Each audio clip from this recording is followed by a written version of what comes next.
Happy Talk. That's what I'm going to be talking about. One of the things I'll be talking about today, I'm Ray of Sunshine, and I am thrilled that you're with me. If you were a product of the previous millennium in particular, then you'll be able to relate to the story that I'm going to talk about, which has to do with South Pacific, which was a musical, a stage production, as well as a movie, which was popular. Like back, it must have been in the 50s because that's where I'm from, and I remember it from way back then. And I latched onto it for a whole lot of years after that.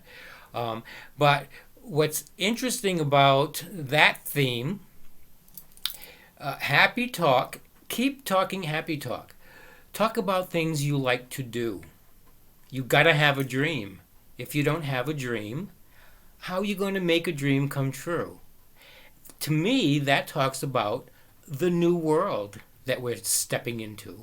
So that energy's been around for a long time. You see those kind of messages in a lot of the music, a lot of the movies, a lot of the Wizard of Oz, right? That whole theme, the Yellow Brick Road, that's where we are.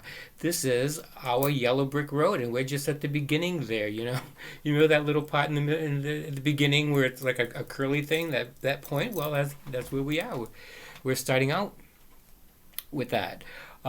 So I picked this particular corner of my sanctuary today because I was stopping by here earlier to return this to the wall. I had taken it off the wall yesterday for my video then, and so I was just putting that back, and I was standing here and reliving memories, lots of memories, and that's very easy to do in this room because there's memories everywhere. Lots of very significant memories. There's one right here. This is one of those Oriental porcelain pots, and that was given to me by my son and his wife, and it had one of those plants in it that all twist around each other, and that lasted many years. But I ended up, I love the gift, I love the pot, and so that's on display here. But I was also thinking about the moon has some significance for today's program too, because the lyrics to the song talks about the moon and it ties into that theme. But this is one of my favorite moons.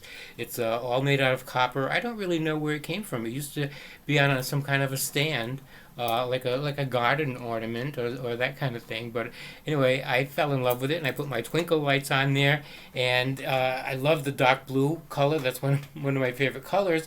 And same as the theme with this candle here, which is those dark blues. I love a night sky, that deep midnight blue sky with the stars popping through. It's just such an inspiring sight.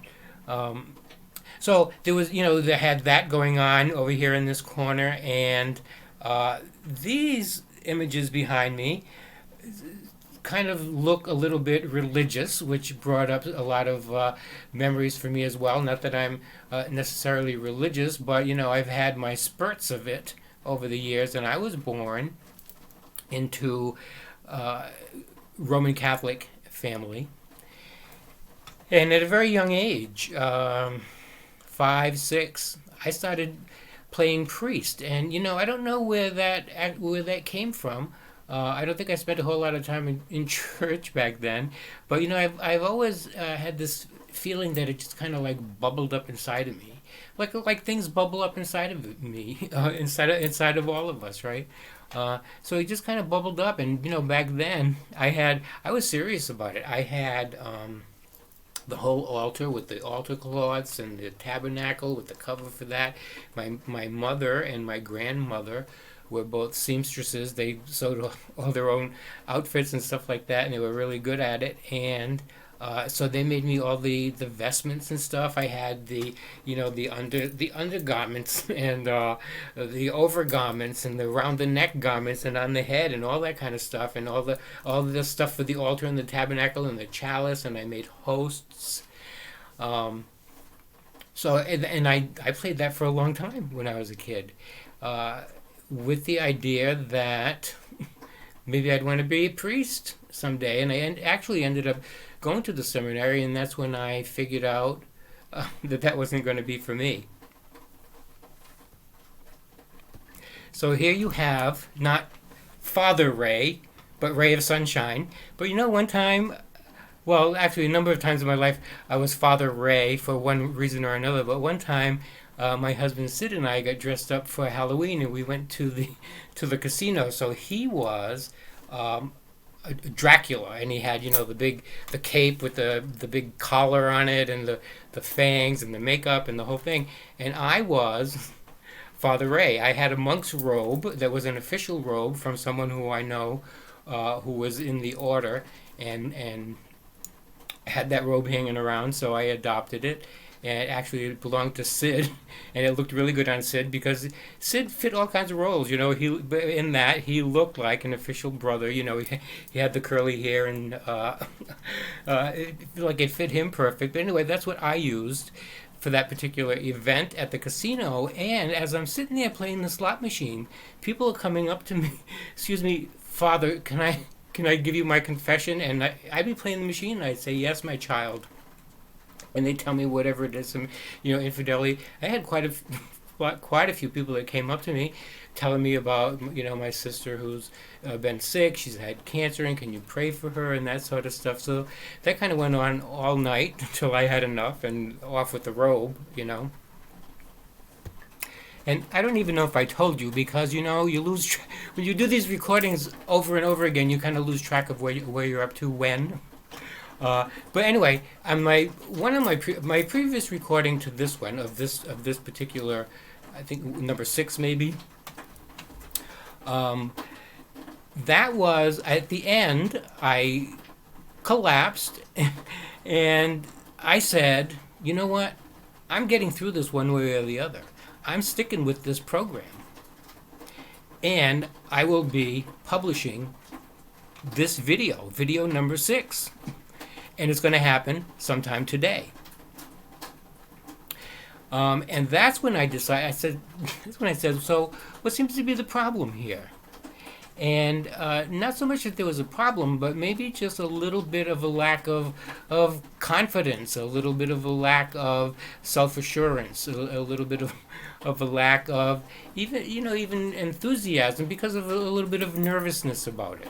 And I decided, especially since one of my themes was happy talk, and it's all about how you talk to yourself and how you uplift yourself and how you motivate yourself and how you become your own best cheerleader, that it might be a good plan to follow. Let me tell you a little bit more about the happy talk. So that's the buzz these days is tell the story that you want to live, and that's something that I've been focusing on, as well as doing things differently in order to get used to doing things differently and being exposed to different, because there's a lot of different on the way, and so that's just just a practice, preparation for that sort of thing. Talk about a moon floating in the sky, looking like a lily on a lake. In this movie, South Pacific, which was sort of it's a war movie, but it's also it's a romance, it's a musical, a lot of dancing, a lot of fun, and I really loved the lyrics. And this wasn't always one of my favorite songs necessarily, but this was done by a Polynesian woman, whose her young daughter in her 20s. Falls in love with one of the officers from the military bunch, and so that's one of the themes of the movie. A lot of love going on in that movie, which is so one of the reasons that I liked it a lot. Anyway, this was done by a Polynesian woman, and it's kind of a bouncy tune and catchy enough, but never one of my favorites until now. Because the words take on such significant meaning. This goes back to the 1950s. Did I already talk about this? I don't think so. I believe this movie goes back to the 1950s. And, that's when I grew up, 50s, 60s. I loved this movie, and I loved it for many, many years. So, but, some people might not even know what I'm talking about. But if you're from that cluster, of years, before the turn of the millennium, like I am, then you're probably familiar. You know what I'm talking about. You've seen the movie. I've seen it many, many times. I was in it. I was in a stage production when I was. It was at the seminary.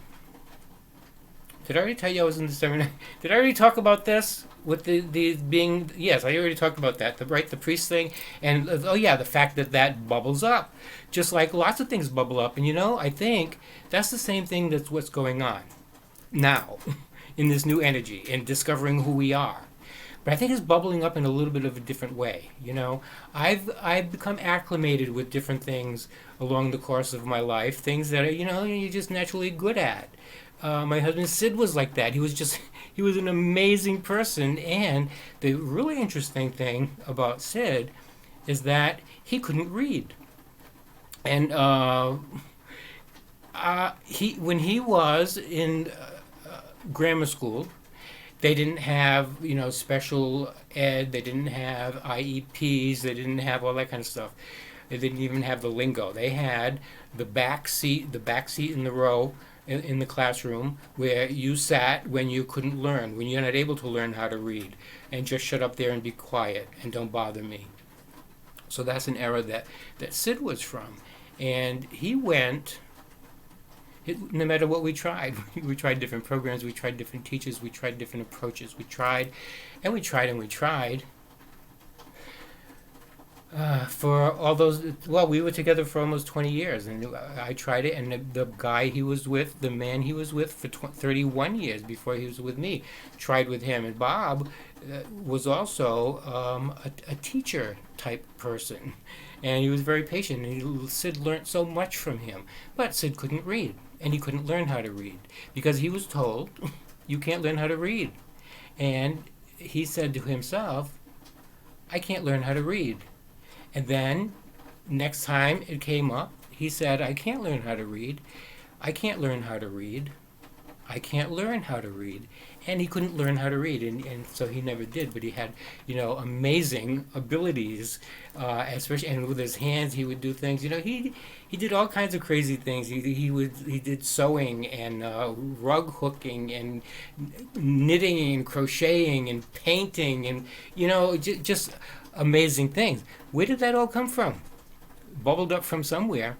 So, I think that kind of approach is what's going on with all of us right now on this planet, but I think it's happening in a little bit of a different way, which is why different is so significant, because if it's going to happen in a different way, then we need to be somehow differently acclimated or acclimated differently to it.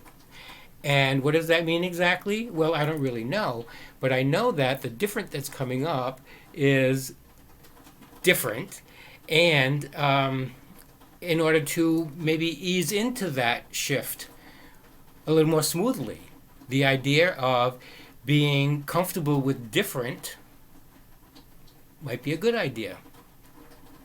So that's what I'm working on, becoming comfortable with different. And that way I can learn something different about myself, so that something, whatever needs to happen, whatever needs to bubble up, and you know what I'm talking about, because we all have the same kind of things going on. We're all in the same consciousness, right? And so that's what's happening for a lot of us, and we're trying to figure out what path we're going to take and what makes us happy. And so we're, putting things in a happy. Oh, so that's what I was talking about. Deciding. What was missing what was the missing ingredient for the previous taping of this video? And I think what I lacked was the happy talk, because I am my best listener. I am the one who responds best to everything that I tell myself. Right? Here's some more words of the song. Talk about a bird learning how to fly. Oh, can you believe it? Hold on a sec. I'm telling you, I'm getting through this taping no matter what. Talk about a bird learning how to fly, making all the music he can make. Learning how to fly. That's us. Making music. Making all the music we can make. That's us. Doing what makes our heart sing. What makes our soul dance. That's what we're looking for. And so the way we're going to discover something different about us is to do something different. And that's what I do every single day. It's very easy for you to do. My first suggestion for you is going to be send this video to somebody that you like, who you think might appreciate the message, but send it to somebody who you normally wouldn't send it to. Do something different to discover something different about you. So, as I was sitting here planning to do this retaping of this video, I was contemplating, as I do before every taping of every video, and as I was contemplating, I'm thinking, geez, wouldn't it be great if I had an assistant, right? Somebody who could come on over and say, Ray, it's happening, 3, 2, 1, and I'm hitting start, and that's when you're going to start. So that, there'd be a limit to how long am I going to sit here until I'm ready. Because I think, actually, if I sat here till I was ready, well, you wouldn't be looking at this video right now. So I got to do it not being ready, or it's just not going to happen at all. And I appreciate your understanding and your tolerance, and I'm glad you're with me. And so, the idea came up of, why not be your own best cheerleader? Because I'd be happy to be a cheerleader for somebody else. Why wouldn't I be happy to be a cheerleader for me? When I was looking at my analytics for this channel, I happened to notice that a couple of my movies had 1 viewer each. And my pilot video, which, if you haven't seen it, you got to check it out. There's a powerful message there. And my pilot video is up to 53 views, which is almost the same as a full deck of cards, right? 52 plus the one joker is 53. And if you watch it, you'll be the second joker, so you'll be 54. And that's the same as a full deck of cards. But there was a time when there was only 1 view on that video. And I think it probably was me. Since I'm off on a tangent, I'm going to continue on a tangent and finish up with a tangent, which is what I wanted to talk about, because this is my Phoenix Rising. Always gets my attention when I'm down this end.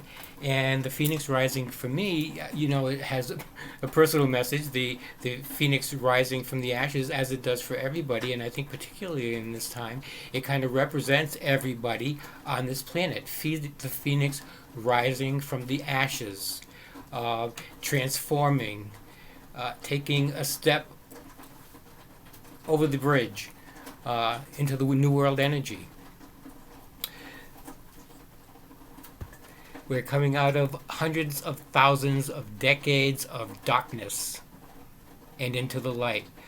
We're at the beginning of that swirl in The Wizard of Oz, the beginning of the Yellow Brick Road. So, it's playtime. Create you. I think this would be a better ending. And if you're still with me, you're amazing. So, as you're hopping down the Yellow Brick Road of life, remember, it's playtime.